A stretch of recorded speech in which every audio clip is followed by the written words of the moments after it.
हाम्रो चाहिँ अहिले यहाँ पनि यस्तो सुन्तला छ। सुन्तला अब टिपेर लानुपर्छ। यहाँको मान्छेले खाँदैनन्। पत्ताहरू सार्लङखुङ सबै झर्छ नि, सुन्तला मात्रै अडिन्छ यहाँ। यस्तो हुन्छ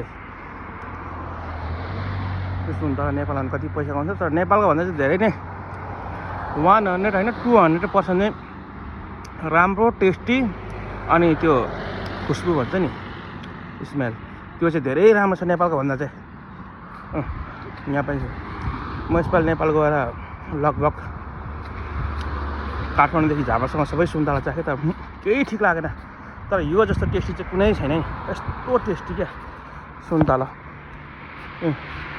एउटा नेपालमा सुन्तला होइन जुनार भन्छ, ठुलो खालकोमा पर्छ, अलिक महँगै पर्छ। यस्तो टेस्टी छ नि यो। यता चाहिँ होचो बोट भएर खाइसकेको छ, अलगोटको माथि रहेछ। अनि यहाँ हेर्ने